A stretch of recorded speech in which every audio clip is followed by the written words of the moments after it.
Hello from the Pierce household. We are coming to y'all tonight and just want to take a minute and visit with you guys. We have experienced some loss around us from people who forgot just how important they were to those closest to them. And so I thought it would be awesome for David and I to just come and share with you guys a little bit from our heart about why, if you're hurting, you should reach out for help, and some suggestions we have and some hope to share with a program called Pathways that we've been through. And so, I went through Pathways back in, I would have started in June of 2014, or 15, so 9 years ago. And life is vastly different. And it's fun to sit here with David because I remember talking with David for like years about Pathways before he was finally ready to go. And so to see his life from his before and after has changed so much. So it's just really kind of cool to see. But yeah, so I'll let David kind of kick off what his life was like before and after, and then I'll kind of get into some of that too. And then we'll be here for any questions anyone has. So I went through the training I started my training in August of 2018. And basically what kind of led up to the training in a nutshell was a lot of depression I was going through, a lot of guilt over a divorce I had gone through. I carried a lot of that with me without even realizing it. And basically my self-worth just like dwindled away little by little until I just didn't have any faith in myself. I didn't believe I was worthy of another good relationship. I didn't think I was worthy of,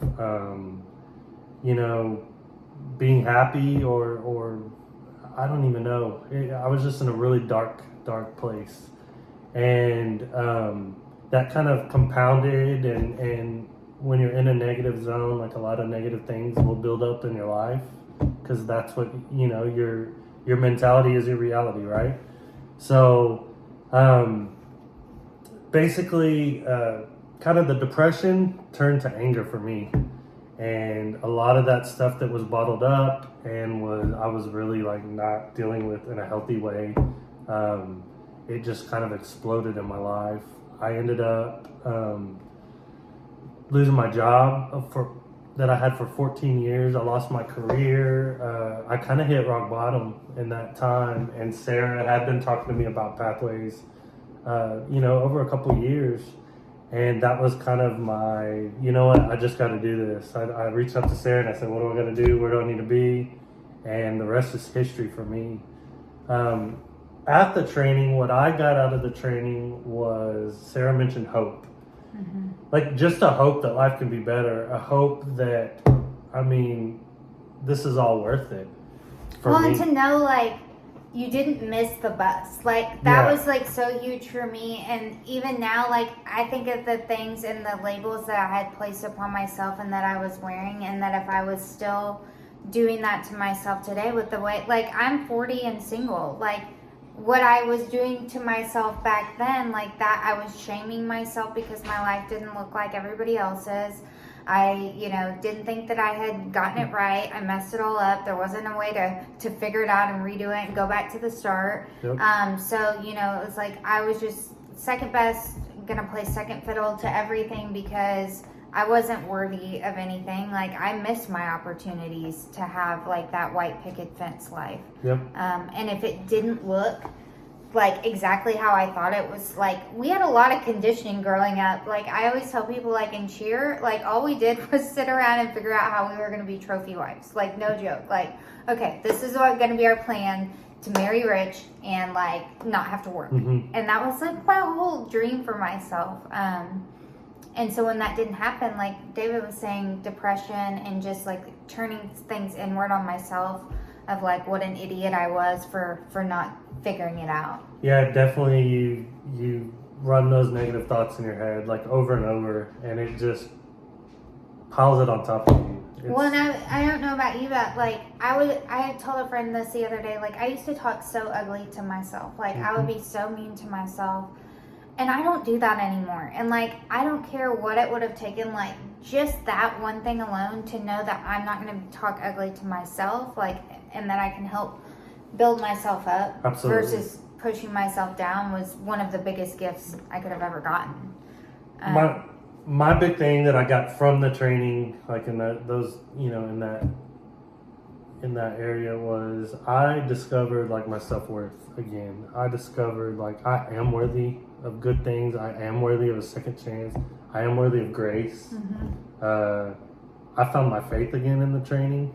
The training is not a like spiritual training or faith-based training, but for me, that was a huge part of my training. Like that's what I needed, and that's what I found was a void in my life.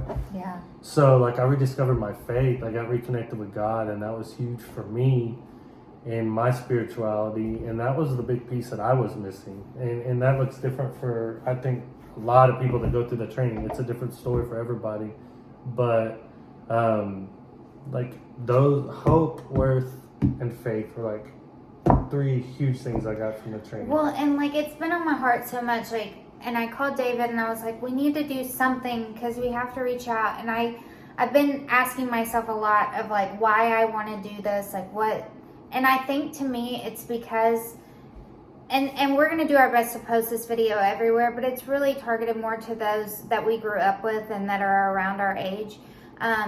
There's just something to me that's so special about those friendships from childhood because some of these guys that we've lost recently, like one I had not seen since high school. I hadn't seen Matt since high school. But in my mind, like Matt was this happy-go-lucky 7th grade, 8th grade guy who life hadn't happened to yet, right? And so I think there's like this innocence of, I remember the people that we grew up with like in their most innocent childlike form and like just wanting that person to remember that about themselves, you know, because I think it's so easy to leave that behind and when life in the world happens to us. Yeah, we would when we're that age we just want to grow up as fast as we can. And now we're dealing with divorces and layoffs and bills and insurance. We were talking about insurance earlier tonight. They're gonna raise my insurance deductible. Like, no. Like adult real life, it can suck. There's a lot of suck to it, but it is truly about your mentality and knowing that like there's more to life than debt and bills and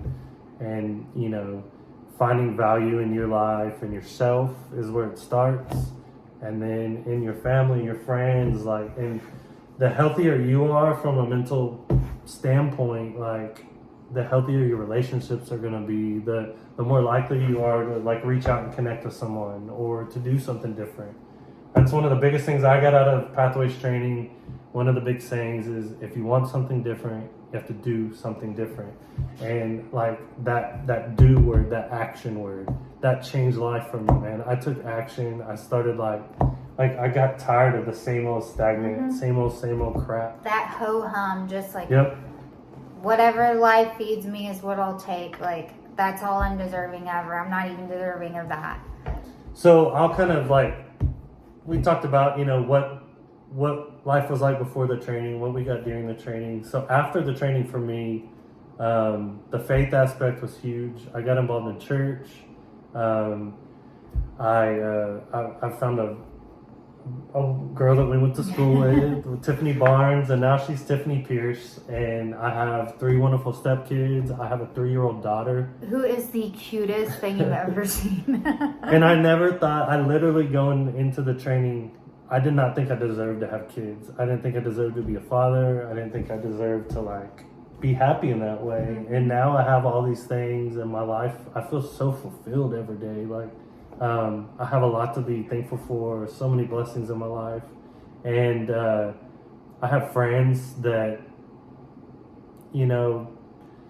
I can have real relationships with and be open and honest and not BS and not have it all be about like having beers or like whatever. Like it's like real connection. It's connection. Because I mean, at the end of the day, like when you drill it all down, that's what we want at our heart its core is to be connected and have real connections with people. But yet we are so counterintuitive to that. And when somebody asks us how we're doing, we just brush it off and say, "Oh, we're good. We're okay." Like, and we're dying inside and we need help. And that very person needs to give help that day, you know, and we rob each other of that all of the time. So being able, like David said, to really have that true connection with other people and be able to be honest with them and say, "Hey, I'm going through some stuff right now. Can you help me out?"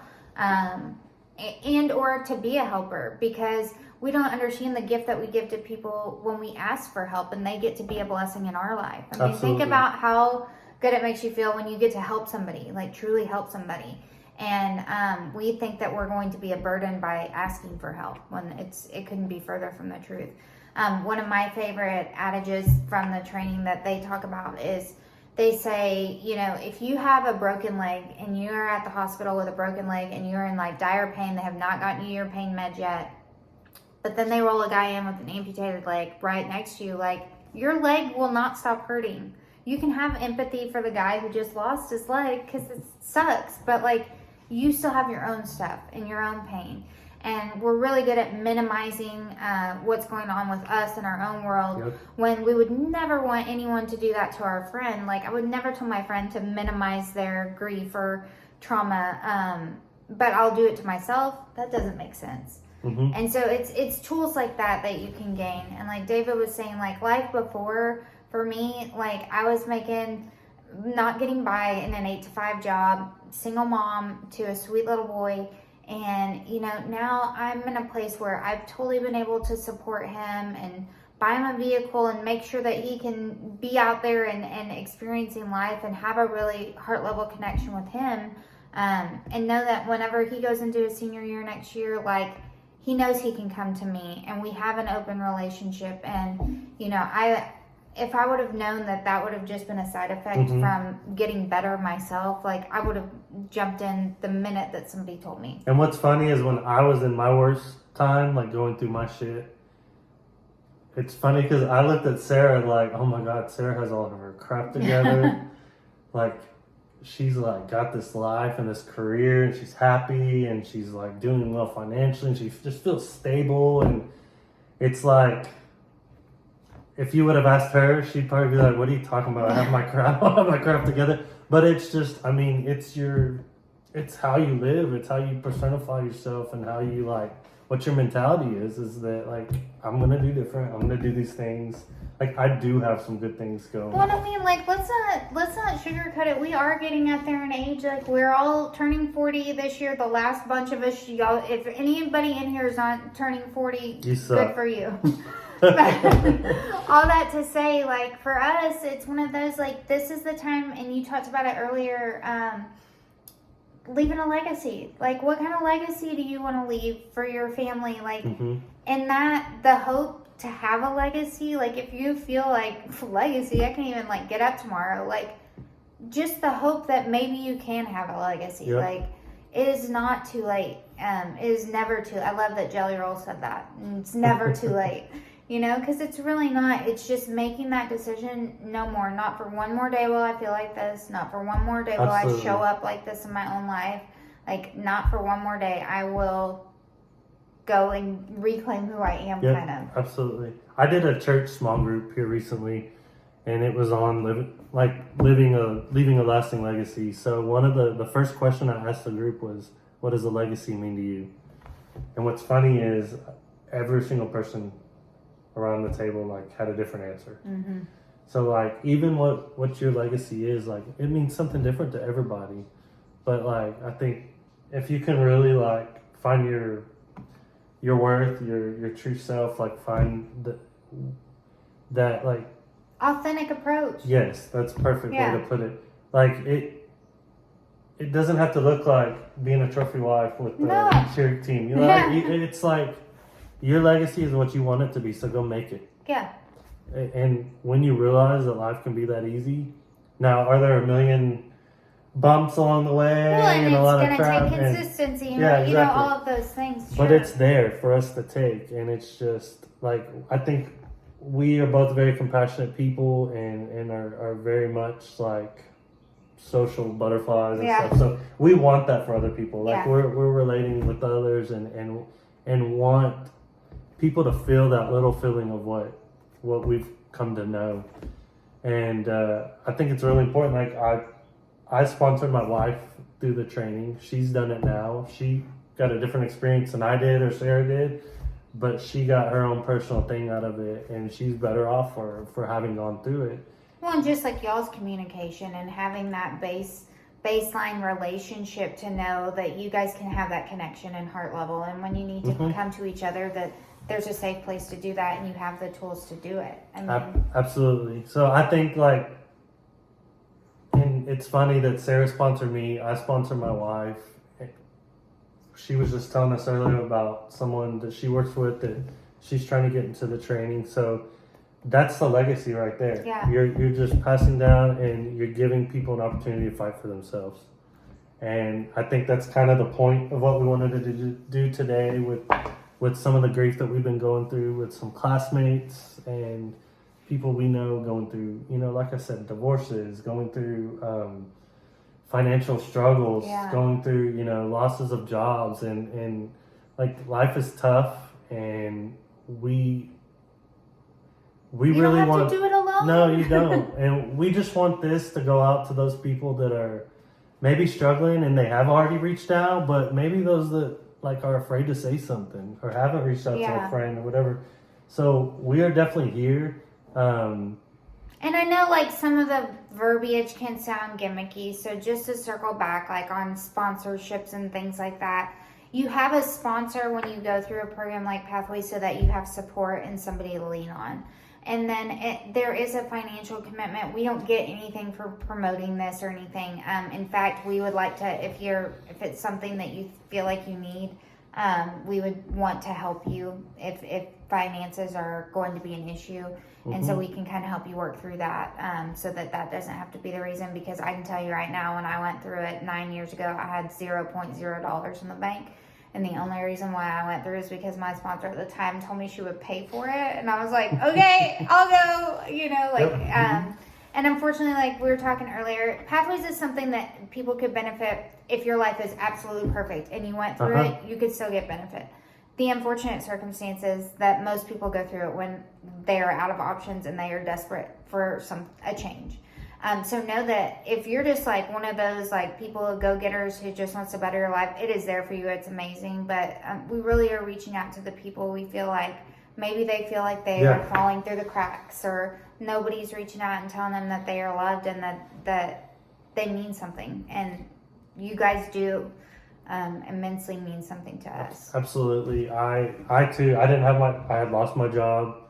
I was like trying to pay the rent, trying to pay the bills, and I had no money. Sarah helped me get through the door. I'll never forget, Sarah just said, "Do you trust me?" I was like, I don't know why, but yeah, I do. And she said, be here at this time on this day, and have a backpack for the weekend. So I just blindly went in trusting her because I knew that she had gotten something like so valuable out of it, like life-changing. Well, and I'll say the thing that Leslie told me that I think is so powerful, because a lot of people, when I went through, thought it was like a recovery program because I had quit drinking about the same time that I went through Pathways, and it is not. Here's what I'll tell you though, because I know a lot of you are struggling with addiction issues, because I do get those messages as well, people that do not want to drink anymore and they just simply do not know how to quit. And what got told to Leslie back then and has stuck with me for all these years is that Pathways is not a program about learning to quit to drink or quitting drugs, but it will dig out the shit inside of you that makes you want to continue to drink. That's a really good way to put it. And so it's like all of that trauma, all of that stuff that you're having to drink to kind of cope, it helps you manage and it's like basically going through a ton of therapy and an emotional boot camp. Like, let's knock it out and get on. Let's just get it done. And at this point, there's no time to waste, guys, especially if you're feeling very hopeless. Like, I know there's people that will see this that have been feeling hopeless. There's no time to waste. And in fact, there's a class that starts next weekend. So if you're just like that, that's how I did. Yeah. Sarah was like, "Can you be there next weekend? Show up." Yeah. I think it's important to know. I think that's a good point. It's not about like, you know, it's not like a AA program or something like Right. that. So my class, I can speak for my class that I graduated with in Pathways. We had alcoholics, recovering alcoholics. We had recovering addicts. We had people that had been sexually abused. We had people that had been emotionally abused. We had people that were just going through a divorce. We had people that were housewives that just felt like, you know, there's got to be something more in life. It had no purpose. Yeah. It's like all over the spectrum of reasons that brought people into that training, but it is crazy. It's magical because you'll have literally, you may have somebody who's homeless in your class, but then you may have like somebody who's a well-renowned plastic surgeon who's a multimillionaire in the class. And you all connect. And everybody's on a level playing field It is because crazy. ultimately humans we suffer from the same conditions, and it's the need to be needed and loved and to have that connection and, you know, to feel wanted. And, yeah, it's an interesting dichotomy in those. So there's nothing that y'all can be going through that's like too jacked up or too messed up or too beyond repair. It's such a broad spectrum that goes in there, and I swear, like, you'll hear somebody tell their story and you'll be like, my crap is like not near bad enough to be here because right. So like, don't start judging yourself already. That goes back to what you were saying earlier. You will talk so bad about yourself. Yeah. Don't start judging yourself already before you even walk through the door. Like, give it a shot. If it's If something. you don't feel good, like if you're not feeling like life is where you want it to be, like, and you feel like there's no hope, it doesn't matter what your stuff is. Like, and here's what I always tell people. The program it stretches over the course of 3 months, over the course of 4 weekends in those 3 months. You don't even have to commit to go into the whole thing. Just go to that first weekend and see if there's value there for you. Friday evening through Sunday afternoon. Yeah. Just do one weekend, and if it's a fit for you, you will make sure you're there for the rest. Yeah. Okay, well, I think that kind of like we got 25 minutes or so here of bullet points, but the main goal for David and I was to just come here and share with you guys that we have experienced a place in our lives, both for very different reasons, but where we felt super alone and hopeless and like there wasn't a reason to keep going. I'll go ahead and say that I have been suicidal previously. I mean, many, many years ago now, thank the Lord. But, you know, my little boy at the time kept me going, but I had no hope for a future for myself. And to be able to reclaim that and have that back in my life is opened up doors that I didn't ever dream possible. And to be to a point where we're even in a place in our lives where we can reach out and like help others. Yeah. When we so desperately needed help at one point. Right. And that's really the big picture is like, we're here to show you that there is hope. There is something you can do different. And like there is support here to get you through the door if that's something that you think you want to do. Yeah. You don't have to do life alone. You can be single and not have to do life alone. Mm-hmm. Or you can think you're going to be single for the rest of your life and your future wife just drops in your lap There like she out of the is. blue. Yeah, there she is. You know what's so funny, and we can close out on a good note, is I remember when you started dating Tiffany and you were so in the self-growth, like focusing on David, and you messaged me and you're like, okay, I'm really messed up here because I feel like I should date this girl, but I also feel like I'm trying to work on myself. And like now to see y'all in your beautiful home and with your beautiful daughter and step kiddos, it's just pretty magical. Yeah, it's been such a reward, and all I had to do was like stand up for myself. Yeah. And take the first step. And let That's go of all the stuff that you hang on to. Yeah. Like you don't all that crap. I don't care if you've done it, it's been done to you. Like it doesn't have to own you anymore. Not one more day. Nope. And you can let it go just like a balloon. So if guys, if anybody wants to talk to another guy about it, I know guys can be prideful. I know guys can be, like macho, whatever. If you have questions about it, if you want to talk to me, reach out via messenger, whatever. Give me a call.